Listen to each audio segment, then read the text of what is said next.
우리 말씀 함께 보겠습니다. 요한복음 8장 42절부터 51절까지 제가 봉독합니다. 예수께서 이르시되 하나님이 너희 아버지였으면 너희가 나를 사랑하였으리니 이는 내가 하나님께로부터 나와서 왔음이라. 나는 스스로 온 것이 아니요 아버지께서 나를 보내신 것이니라. 어찌하여 내 말을 깨닫지 못하느냐? 이는 내 말을 들을 줄 알지 못함이로다. 너희는 너희 아비 마귀에게서 났으니 너희 아비의 욕심대로 너희도 행하고자 하느니라. 그는 처음부터 살인한 자여 그 진리가 그 속에 없으므로 진리에 서지 못하고 거짓을 말할 때마다 제 것으로 말하나니 이는 그가 거짓말쟁이요 거짓의 아비가 되었습니다. 내가 진리를 말함으로 너희가 나를 믿지 아니하는도다. 너희 중에 누가 나를 죄로 책잡겠느냐? 내가 진리를 말하는데도 어찌하여 나를 믿지 아니하느냐? 하나님께 속한 자는 하나님의 말씀을 듣나니 너희가 듣지 아니함은 하나님께 속하지 아니하였음이로다. 유대인들이 대답하여 이르되 우리가 너를 사마리아 사람이라 또는 귀신이 들렸다 하는 말이 옳지 아니하냐? 예수께서 대답하시되 나는 귀신 들린 것이 아니라 오직 내 아버지를 공경함이거늘 너희가 나를 무시하는도다. 나는 내 영광을 구하지 아니하나 구하고 판단하시는 이가 계시니라. 진실로 진실로 너희에게 이르노니 사람이 내 말을 지키면 영원히 죽음을 보지 아니하리라. 아멘. 제가 아는 사람 중에 해병대를 제대한 것에 대해서 대단한 자부심을 가진 사람이 있습니다. 그래서 선교 가서 일을 하는데도 해병대 옷을 입고 일을 하고. 근데 제가 아무리 봐도 그 친구가 굉장한 정신력을 가진 사람이 아니거든요. 그래서 어떻게 해병대를 나왔냐고 물어보니까 처음에는 말을 안 하다가 나중에 얘기를 하길 어떻게 겨우겨우 해병대 그 훈련소는 넘겼는데 자대 가서는 그냥 못 하겠더라는 겁니다. 그래서 소위 말해서 고문관 관심사병 거의 그런 식으로 해가지고 자대에서 훈련도 제대로 안 하고 거의 보살핌 받다가 그렇게 제대했다는 거예요. 그런데도 나는 일단 해병대 나왔다는 거예요. 그렇습니다. 물론 그런 자긍심이 자기의 의지를 좀 굳게 할 수도 있고 긍정적인 영향을 미치기도 합니다. 하지만 사람의 소속이 반드시 개인의 능력이라고 볼 수는 없는 것이죠. 또 반대로 그 사람이 어디에 소속해 있느냐에 따라서 그의 신분은 분명히 달라집니다. 장교가 되고자 하는 사람은 장교가 되는 길을 걸어가야 됩니다. 사관학교를 가든지 아니면 대학교 내에서 ROTC나 학사 장교가 되는 일정 기간의 코스와 훈련을 거쳐야 합니다. 사병이 되는 사람과 그 훈련과 경로가 완전히 다른 것이죠. 오늘 말씀에서 유대인들은 자신들이 하나님의 자녀다, 하나님께 소속된 자다 주장합니다. 41절 후반부를 보면 이렇게 기록되어 있어요. 우리가 음란한 데서 나지 아니하였고 아버지는 한 분뿐이시니 곧 하나님이시로다. 자, 갑자기 이들이 왜 우리의 아버지는 하나님 한 분뿐이라고 항변할까요? 오늘 본문 앞에 예수님과의 대화가 있습니다. 예수님은 자기를 믿는 유대인들에게 이렇게 말씀하십니다. 31절 32절에 보면 그러므로 예수께서 자기를 믿는 유대인들에게 이르시되 너희가 내 말에 거하면 참으로 내 제자가 되고 진리를 알지니 진리가 너희를 자유롭게 하리라. 자, 먼저 대상을 분명히 확인합시다. 누구에게 말씀하고 있습니까? 예수께서 자기를 믿는 유대인들에게 말씀하십니다. 어떤 말씀을 하셨습니까? 너희가 내 말에 거하면 참으로 내 제자가 되고 진리를 알지니 진리가 너희를 자유롭게 하리라. 자, 여러분, 여기서 문제가 된 것은 자유에 대한 개념 때문에 이들이 반박하는 겁니다. 사람이 가지고 있는 욕망, 탐욕, 참으로 끝이 없는 것 같습니다. 만족을 모릅니다. 아이고, 제발 이 정도만 하면 살고 이렇게 살았으면 참 좋겠다 생각하지만 실제로 그것이 이루어졌을 때 곧 익숙해지고 더 나은 주변의 삶을 바라보면 만족을 잃어버립니다. 그리고는 다시금 비교를 통해서 우울해지고 더 높은 수준을 요구하게 됩니다. 그러한 끊임없는 욕심 속에서 영원히 갇힌 노예 같은 모습이 바로 우리 인간의 모습일 것입니다. 끝없이 자기 사랑 속에서 갇힌 진정한 자유를 보지 못하는 사람이 예수님을 알게 되고 인생의 목적이 자기의 욕망을 채우는 것에서 벗어나게 된다면 진정한 자유를 누리는 자가 되는 겁니다. 소유의 목적도 주님께로 있고 자신의 시간도 주님을 위해서 쓰임받기를 원한다면 끊임없이 솟아나는 탐욕의 자아로부터 우리는 자유함을 누릴 수 있습니다. 이런 자유를 누구에게 주십니까? 예수님의 말에 거하는 자에게 주시겠다고 말씀하십니다. 예수님은 주변에 믿지 않는 자들만 있었더라면 자유에 대한 말씀을 주시지 않았을 겁니다. 그러나 오늘 예수님의 말을 들은 유대인들, 말씀하신 자유의 의미를 오해했습니다. 그들이 생각할 때 자유는 노예와 자유인이라는 신분에 국한했던 겁니다. 그래서 우리가 아브라함의 자손으로 종된 적이 없다라고 항변합니다. 우리는 자유민이라는 거예요. 그런데 여러분, 엄밀히 말해서 그들은 종된 적이 있습니다. 이스라엘 민족의 시작이 이집트 파라오의 권력에 사로잡혀서 노예된 민족이었잖아요. 그들이 어떻게 자유의 민족이 됐습니까? 하나님께서 이집트에 강권적으로 내리신 10가지 재앙의 권능으로 그들이 이집트를 탈출하고 가나안에 정착하면서부터였습니다. 하나님의 권능이 아니고서는 그들은 신분의 자유함조차 누릴 수 없었던 겁니다. 그런데 이제 하나님께서 더 큰 은혜로 진정한 자유함을 주시려고 합니다. 신분의 자유함 정도가 아니라 더 큰 죽음에서의 자유, 죄에서의 자유, 상황에서의 자유, 탐욕의 자아에서의 자유함을 주시려 하는데 알지 못합니다.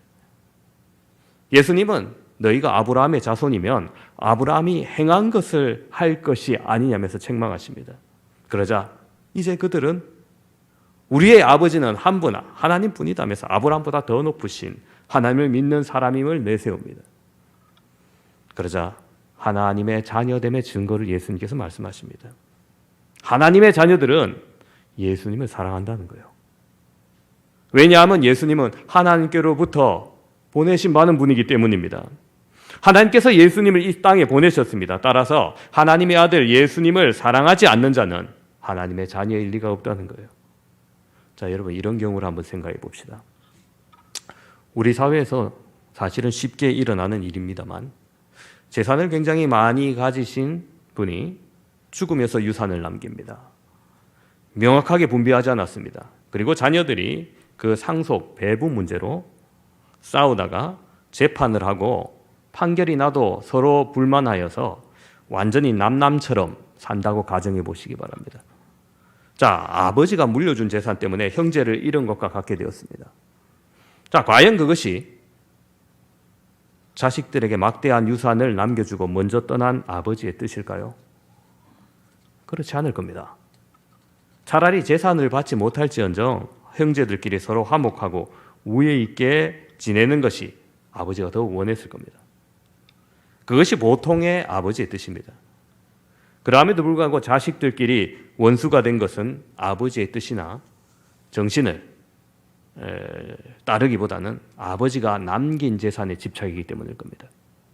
돌아가신 후에 여러분 아무리 좋은 수의를 또 아무리 무덤을 좋게 하고 아무리 장례식을 크게 치른다 해도 효자가 아니라 아버지의 뜻과 정신을 이어받는 사람이 효자일 겁니다. 마찬가지로 유대인들 자신들이 아브라함의 자녀라고 생각했지만 아브라함의 정신과 뜻에서 많이 벗어나 있었습니다. 그래서 예수님은 너희가 아브라함의 자손이라고 하면서도 아브라함이 행한 일들을 하지 않는다고 책망하십니다. 또한 오늘 본문 42절 상반부는 이렇게 말합니다. 하나님이 너희 아버지였으면 너희가 나를 사랑하였으리니 말하는 겁니다. 너희가 정녕 하나님의 아버지의 자녀들이라면 하나님의 뜻과 정신을 이어받아야 하고 그것이 예수 그리스도를 믿는 믿음으로 나타나야 된다는 겁니다. 예수님이야말로 이 땅에 오신 하나님의 아들이요 하나님의 뜻이요 하나님의 정신입니다.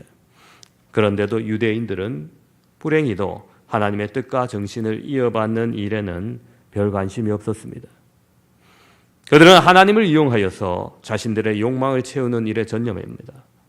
그렇기에 예수님의 말씀이 자신들의 욕망을 채우는데 방해가 되지 아니할 때 믿고 따르다가 자신들이 이것을 포기해야 될 때는 언제든지 반대하고 돌아섰던 겁니다.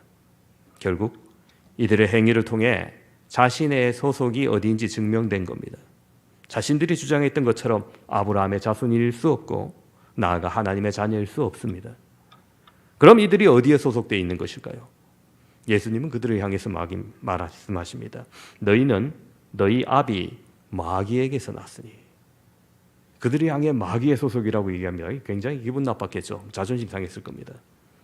그러면서 예수님은 마귀의 자녀의 특징을 말씀해 줍니다. 첫 번째로 43절에 이렇게 말합니다. 어찌하여 내 말을 깨닫지 못하느냐? 이는 내 말을 들을 줄 알지 못함이로다. 그렇습니다. 여러분, 마귀의 자녀는 예수님의 말씀을 들어도 깨닫지 못합니다. 그들은 영적인 기머거리이기 때문에 예수님의 말씀을 이해할 수 없었습니다. 두 번째로 마귀의 자녀의 특징은 마귀의 욕심대로 행하고자 한다는 겁니다. 44절 상반부를 보면 이렇습니다. 너희는 너희 아비 마귀에게서 났으니 너희 아비의 욕심대로 너희도 행하고자 하느니라. 그렇습니다. 이곳의 원문을 그대로 직역하면 마귀의 자녀는 마귀의 욕심을 행하고자 한다는 겁니다. 세 번째, 마귀의 자녀는 거짓을 말합니다. 44절 후반부를 보면 이렇습니다. 진리가 그 속에 없으므로 진리에 서지 못하고 거짓을 말할 때마다 제 것으로 말하나니 이는 그가 거짓말쟁이요 거짓의 아비가 되었습니다. 그렇습니다. 따라서 진리를 말씀하시는 예수님을 믿지 않습니다. 마귀의 자녀가 거짓을 좋아하는 이유, 마귀 자체가 거짓말이기 때문입니다. 태초의 범죄 현장 속에서도 마귀는 거짓말로 유혹합니다. 선악과를 따먹으면 정령 죽으리라 하셨던 하나님의 말씀을 왜곡합니다. 그것을 먹으면 죽지 아니하리라 하여서 거짓으로 하와를 속입니다. 그리고 오히려 더욱 지혜로워져서 하나님같이 될 것이라고 유혹합니다. 그러한 강교한 거짓은 마귀의 특징이요 마귀에게 속한 마귀의 자녀의 특징이라는 겁니다. 반면 하나님께 속한 자는 어떻습니까? 어떤 사람들일까요? 47절은 이렇게 말씀합니다. 하나님께 속한 자는 하나님의 말씀을 듣나니 너희가 듣지 아니함은 하나님께 속하지 아니하였음이로다. 여러분, 이 47절에 듣는다라고 번역된 단어 원어는요 헬라어 아쿠오입니다. 두 가지 의미가 있어요. 하나는 귀로 듣는다는 의미입니다. 두 번째 의미는 귀로 들은 것을 그대로 행한다는 의미예요. 자, 여러분, 우리 아이가 참 말을 잘 듣습니다. 이럴 때 그 잘 듣는다는 뭘 의미하는 겁니까? 우리 아이 청력이 참 좋다 이런 말은 아닐 겁니다. 그죠? 말하는 것을 선생님이나 부모님이나 말하는 것을 빠짐없이 들을 뿐만 아니라 들은 대로 잘 따라 행한다는 의미겠죠. 그렇습니다. 오늘 우리는 하나님의 자녀로서 하나님의 말씀을 듣기 위해 여러분 이 자리에 모였습니다. 때로는 여러분 은혜를 받고 새 힘을 얻지만 때로는 듣고 불편한 마음을 가질 때도 있을 겁니다. 그것은 우리의 마음 속에 말씀 그대로 행하려고 할 때 그대로 하지 못하는 갈등과 괴로움이 있을 때입니다. 뭘 목사님 그런 것까지 말씀하시나 내가 그것까지 다 못하겠는데 하면 괜히 찜찜하고 부담스럽고 괴로운 거예요. 한마디로 하나님의 자녀로서의 행할 바를 다 하지 않을 때 마음이 불편하다는 겁니다. 서두에 말씀드렸던 것처럼 여러분 오늘 예수님과 논쟁하는 이들 예수님을 믿는 유대인들이었습니다. 이들은 하나님을 전면적으로 부인하던 자들이 아닙니다. 예수님의 말씀 중에 자신에게 유익이 된다고 판단되는 것 선택적으로 믿고 받아들이는 자들이었습니다. 그러나 자신이 받아들일 수 없는 말씀을 하시자 가차없이 거부하고 돌아섰던 겁니다. 말씀에 자신을 맞춘 것이 아니라 말씀을 자신에게 맞추어 살아가는 사람들이었습니다. 여러분 오늘날 우리의 모습에서 이들의 모습을 발견할 수 있지는 않습니까? 예배도 하고 기도도 하지만 하나님께서 원하는 사람이 되기보다는 자신이 원하는 모습으로 하나님께서 좀 맞춰주셨으면 좀 하나님 뜻을 좀 변경해 주셨으면 바라지는 않습니까? 성결한 삶을 살아야 되지만은 좀 더 세상에 가까운 쾌락적인 삶을 살길 원하고 하나님께 가까이 하기보다는 세상과 더불어 살길 원하며 어려운 가시밭길을 가기보다는 좀 더 쉬운 신앙생활을 하길 원합니다. 영적인 은혜를 사모함보다는 물질적인 축복을 더욱 원하고 힘겨운 세상살이에서 위로받기를 원하나 다른 사람을 향해 위로하려 하지는 않습니다. 모든 게 결국 자기 중심적인 신앙의 모습에서 기인하는 겁니다. 우리는 베드로의 신앙 고백에서도 이런 모습을 볼 수 있습니다.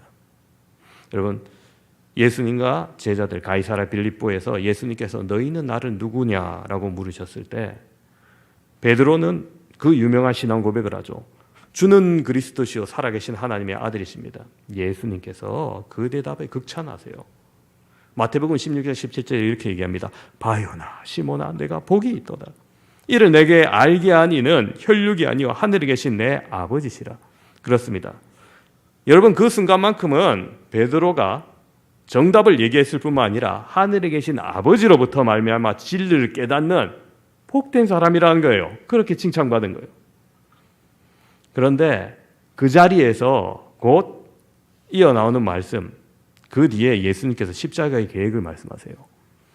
마태복음 16장 21절에 이때로부터 예수 그리스도께서 자기가 예루살렘에 올라가 장로들과 대제사장들과 서기관들에게 많은 고난을 받고 죽임을 당하고 제3일에 살아나야 할 것을 제자들에게 비로소 나타내시니, 이전까지는 십자가의 계획을 말씀을 안 하세요. 그런데 베드로가 제대로 된 그리스도를 신앙 고백을 하니까 그때부터 십자가에 대한 계획을 말씀해 주신 거예요. 예수님께서 이제 예루살렘에 입성하시고 고난받으시고 십자가에 못 박혀 죽으시고 부활할 것을 말씀하십니다. 그런데 그 이야기를 들은 베드로가 이렇게 말합니다. 마태복음 16장 22절에 베드로가 예수를 붙들고 항변하여 이르되 주여 그리 마옵소서 이 일이 결코 주께 미치지 아니하리이다. 여러분, 여기서 베드로의 언행 표현을 예수를 붙들고 항변하여 이르되 하니까 너무 점잖게 표현해서 여러분, 이게 어떤 의미로 얘기했는지 감이 잘 안 오실 거예요. 좀 더 실감나게 표현하면 그건 마치 예수님을 가르치듯 고압적인 태도로 말했다는 겁니다. 예수님, 당신 그러면 안 됩니다. 아니, 당신 메시아라는 분이 어떻게 그렇게 죽을 수 있다는 겁니까? 안 됩니다. 이런 거예요. 베드로가 왜 그렇게 생각했을까요? 베드로를 비롯한 당시 많은 유대인들은 메시아가 오면 가난하다고 궁핍한 경제적 현실, 로마로부터 압제당하는 정치적 현실이 모두 개선되며 그 땅에 하나님 나라가 세워질 것을 굳게 믿었기 때문입니다. 그러나 여러분, 그 하나님의 계획은 나중 일이고요. 예수님의 재림 때 일이고요. 지금은 유대인들만의 구원으로 끝나는 것이 아니라 예수님의 이 십자가 희생을 통해서 온 인류가 하나님 앞에 나아갈 수 있는 길을 여시는 것이 예수님의 또한 하나님의 계획이었던 겁니다.